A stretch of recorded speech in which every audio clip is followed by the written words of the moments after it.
Hey, this is Anthony, and this is part 3 of the Life Group plan. This video is going to focus on the Life Group calendar, our promotion plan, and I'm going to highlight some key resources included in the packet. First thing I want to talk about is the calendar. And I need you to hear me out and pay attention to this because a lot of things will change and a lot of things won't in terms of what this means for you. But I want to begin moving to a semester-based system because people tend to associate new beginnings and endings with certain times of the year. One author named Nelson Searcy says, "We are wired to associate feelings of new beginnings and natural endings with certain times of the year. One of those natural times is the start of the school year. That's one of the natural beginnings. People get new haircuts, they get new clothes, they get new supplies, new backpacks, and they start and get ready to launch into the semester. It's a big time for families in particular. But the end of the school year also marks an ending. A lot of times people go on vacation and things, and the summer marks kind of a break. And we want to begin to follow that natural semester-based system. And so some reasons, 3 reasons why I think this will be good. Number 1, people who are new to our church or new to a life group may be hesitant to sign up for a group that will meet until eternity. Nelson Searcy writes, "So many of us are asking people to commit to something that has no end in sight. And that's intimidating, unnatural, and unrealistic.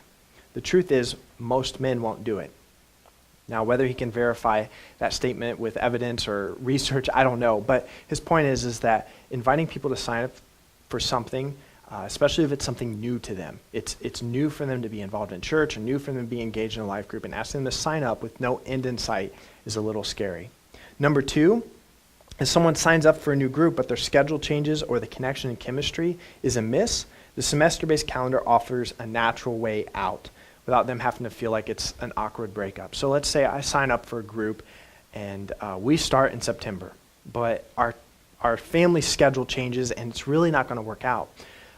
We can say, you know what, at the end of the semester, by December, we're going to phase out of this group, and we can simply say, we're going to look, check out the new groups that are launching in February, and we just wanted to see what else was offered. There doesn't have to be this awkward where we just slowly stop coming and then all of a sudden just fall off the face of the map, and then the leader asks us, "Where you been?" and try to come up with an awkward excuse.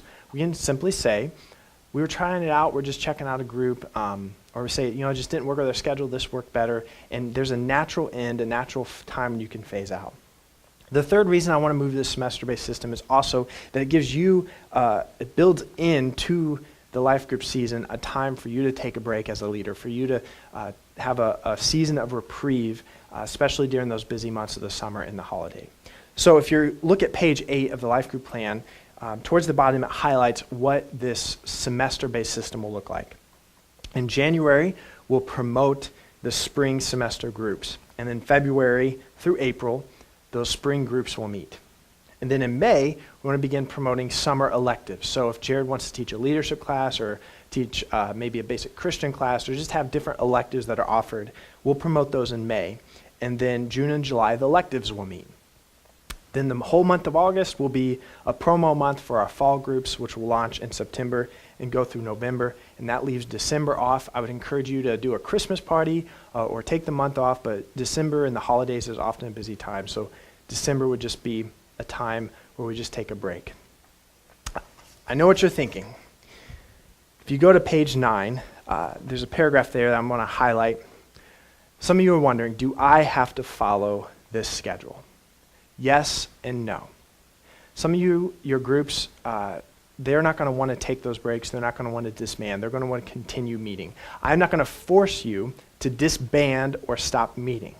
But what I am asking you to do is to start new curriculum or new studies at those beginning of the semester time. So it's September and February, start new curriculum, start new studies. That way if people sign up, and if your group's open, if your group is taking in new people, if someone signs up and they join their group, it'll feel, even though some of your group has been together, it won't feel as awkward for them like they're joining in the middle of something because you're all starting that new curriculum or you're all starting that new study. And then I also encourage you to use December and the summer months to do some of your fellowship events as a group. We encourage all of our groups to do some sort of fun fellowship activity.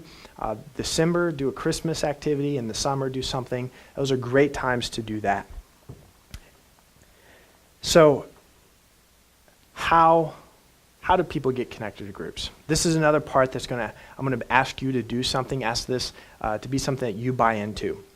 How do people get connected? There are 3 primary ways that people get connected to a group. 1, personal invite. That for the last year and a half almost 2 years actually, has been the primary way people have gotten connected to a new group. Either they have filled out a communication card and said they're interested in a group, and then I call them and then connect them to a leader who invites them, or there are leaders in our church who have noticed someone was new, invited them to their group, and those people have gotten plugged in and have stayed, and it's been really awesome to see. That is still going to be one of our primary ways to connect people to new groups, is through personal invite. The second way is through our Discover class. The Discover class right now happens once in the fall and once in the spring. And that is a sort of an introductory class to the culture of our church, sort of an orientation class. And I go back through the records of people who have filled out a communication card since the last Discover class, and I invite every new person who's filled out a communication card, send them a letter, send them a card, invite them to that class. And then the goal of that class is to launch them from that class, either if there's good chemistry with that group, starting a group and the leader is ready, launching that Discover class as a small group, or to connect those members to other groups that already exist. And the third way is going to be our promotion months. January and August, starting this August, are going to be promotion months. And that promotion strategy you can find on page 10. The entire month of August, starting this August 2018, we're going to have a life group emphasis. And the Sunday morning emphasis, there's going to be pastoral emphasis from Jared and me. There may be a sermon series where we talk about the importance of community, and we'll be talking about it from the front, about the importance and value of joining your group. And then we also want to have leader testimonies. So some of our life group leaders, we want to bring them up to the front in person, because that personal, seeing someone actually up there, they'll be able to connect who you are and know, oh, I see them come from their seat and they go up there and they shared. You're a real person, not just a video that's sort of disconnected. So we want to have leaders come up and share how life groups has impacted them, why they think groups are important, and they can even put a plug for their group if they're open to new members. This is when we meet. We'd love to have you. We also want to have some member testimonies. And so members, again, come up and share about how life groups has impacted them, the importance of them. And then we'll have a life group catalog. In the worship folder, there's going to be a list of all the groups that meet all 4 Sundays of the month of August. It will be in the worship folder, and they can look at the groups that we offer. So there's the Sunday morning emphasis. So let's say someone is there. They just watched a leader give a testimony. They heard a sermon about the importance of getting connected to groups the week before, and they're here, and they're feeling like, you know what, like this is the next step. This is the next step of getting connected to this church. This is an important step for our family to take, is getting connected to a small group community. There are 3 primary ways that they can sign up for a group. Number 1, the communication card. This is what this will look like. So let's say you come up as a leader, you share about how groups have impacted you, and then I'll follow up, or Jared will follow up. We'll come up and say, hey, if you're here and you're interested in finding out more about Life Group, you're not signing up for it yet, you're not totally committing to it, but you're interested, grab a communication card right now. We want to strike while the iron's hot, because the Holy Spirit might be stirring in some people, and we want to give them an opportunity. We want to capitalize on that opportunity and say, hey, grab a communication card right now, put your name on it, write down that you're interested in life groups, and we'll follow up with you this week. And I'll give them a call that week, talk to them, find out their schedule, and if they're interested in any of the groups on the catalog, and then connect them to you, the leader, and then you will follow up with them and invite them to your group.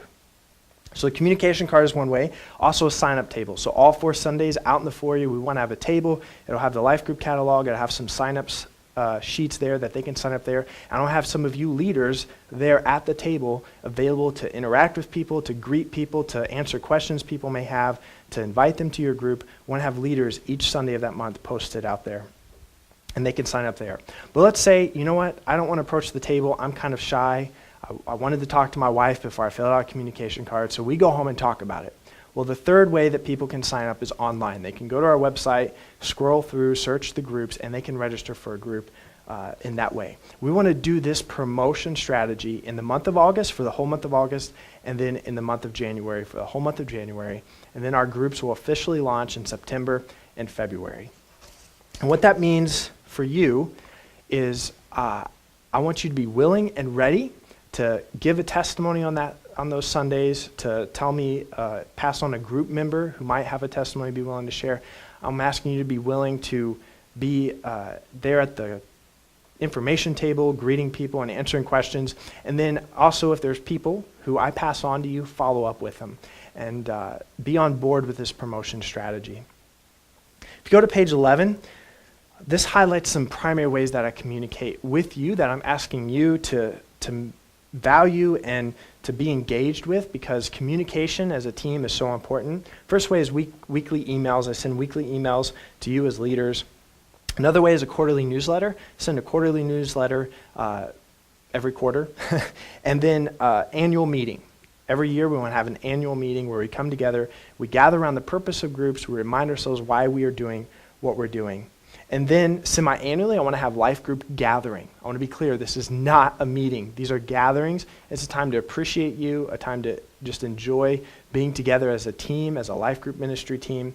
And I want to do those in May or June, one of them, and just do a cookout. And then in December, do a Christmas appreciation dinner. Those are semi-annual gatherings, not meetings. You're also invited to be part of the leadership rallies. Quarterly, I'll do coaching calls. I want to do twice a quarter where I call you on the phone and connect with you. And the purpose of those is just to encourage you, see how you're doing, pray for you. If you have any questions about groups that I could help with, we can dialogue about that.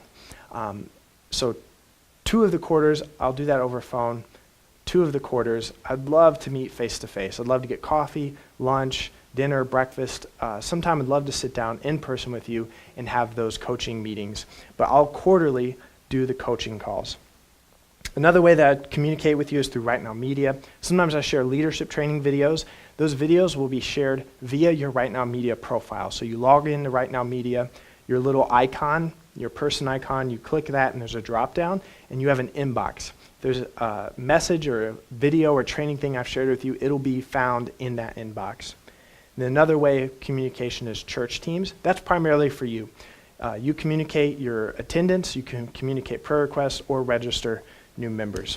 The last part of this life group plan is service resources. There's some ideas for ways your group can serve. And then page 13 has some curriculum resources that you can look at. And if there's anything, let's say one of them costs money in particular, 2 of them might. So let's say you go to Lifeway and you're scrolling through the resources and you find a study you would like to do. Let me know. We have budgeted money. We can purchase that curriculum for your group.